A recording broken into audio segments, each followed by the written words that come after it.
Mark Roebuck has spent over 17 years in data protection, working with everyone from FTSE 100 banks to professional football clubs. He founded Prove Privacy, a platform that helps organizations actually prove they're looking after people's personal data rather than just doing a tick box exercise. I wanted him on today because he looks at companies in a way that's behind the closed doors, and he's not afraid to say when they're not good enough. Mark, welcome to the podcast.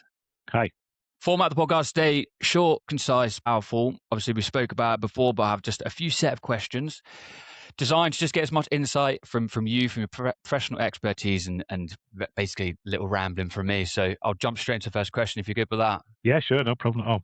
That's what we're here for. Take me back to the first time that you saw how a company was storing personal data and realized it was a complete mess. Okay, well, it was probably roundabout when data protection GDPR came into force. And I went onto a site of a fairly large organization in Manchester. And the whole view was that I was going to go in there and do a data protection audit. And there was a few things wrong. They knew there were a few things wrong. It was a complex organization, multifaceted. But I went into the head office and they were still on paper. And when I say they were still on paper, you walked around the office and people had got, let's say, a 6-foot desk with a 2-foot space they could work in, and the rest of it was just piles and piles of filing. And it was just astonishing. And this is only 8 years ago, when most organizations you're working in had pretty much digitized by then. They had no idea about putting anything digital,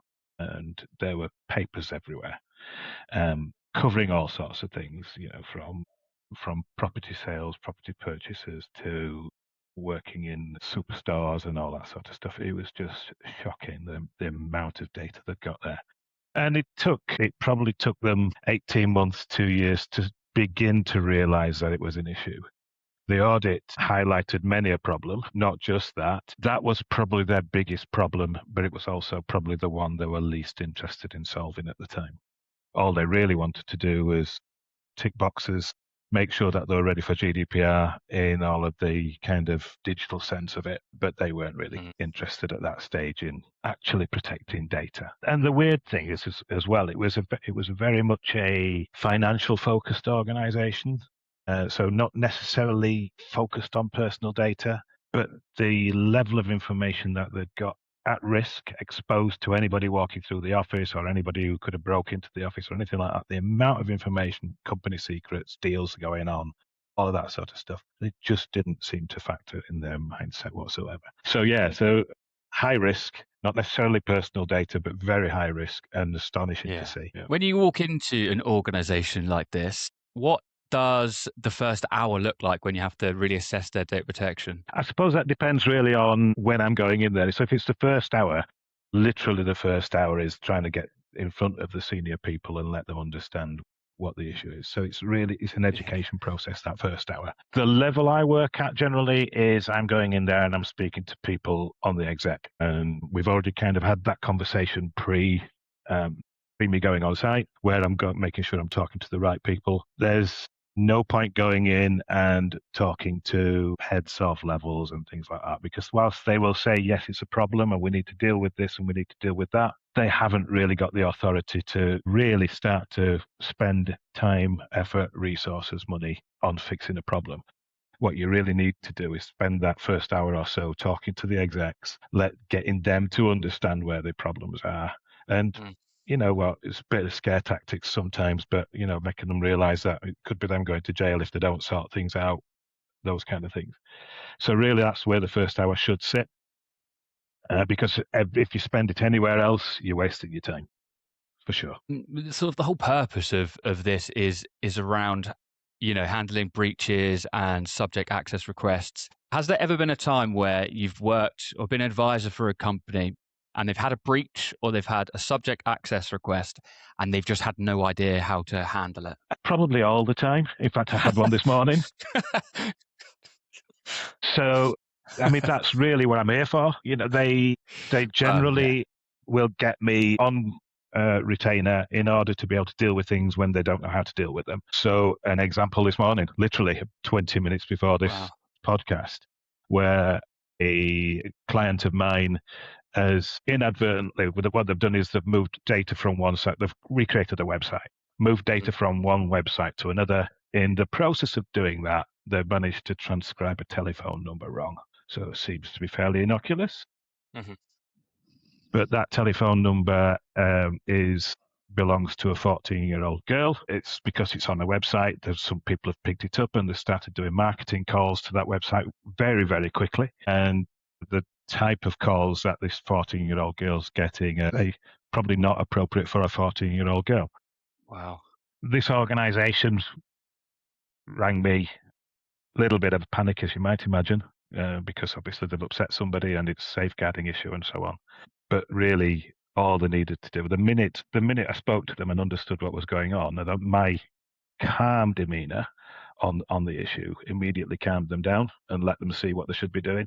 Mm-hmm. And you tend to find then that once you've got over the panic, or once you've got over that initial concern, everybody can quickly understand, actually, whilst it might be an impact, a fairly large impact on somebody, the solution is fairly obvious. And so you can really calm people down just by being calm yourself. For sure. Yeah. I guess that's where you're right. And that's where you make your money. And obviously it's not your first rodeo. So you've seen it all and seen many things.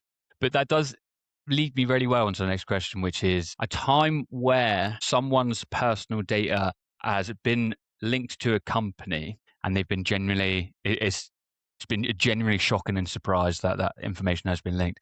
Obviously, you just gave a very good example there, but I wonder if there's any more sort of similar in that vein that you could go through. Yeah, there's lots of examples.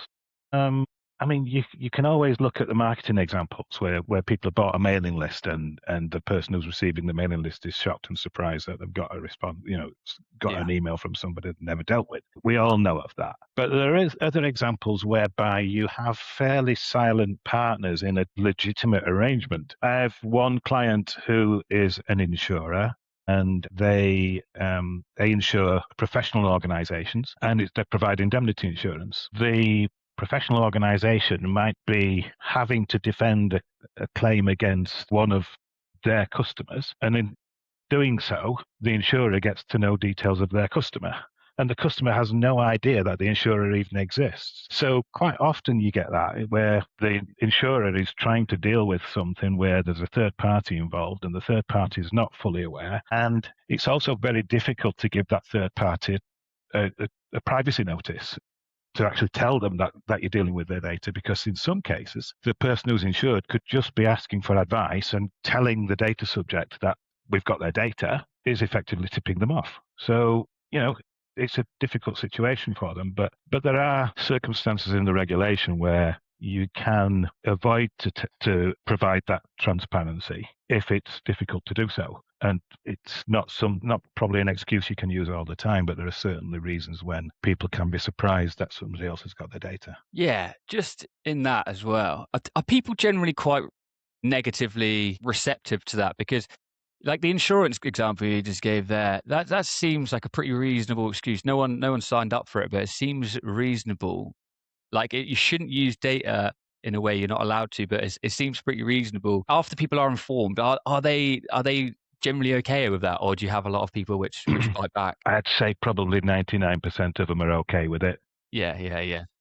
There are obviously people who they've got a grievance in the first place, so that's why the insurer's being involved. So the data subject has a grievance in the first place. And when someone has a grievance, it doesn't matter sometimes how legitimate a relationship is.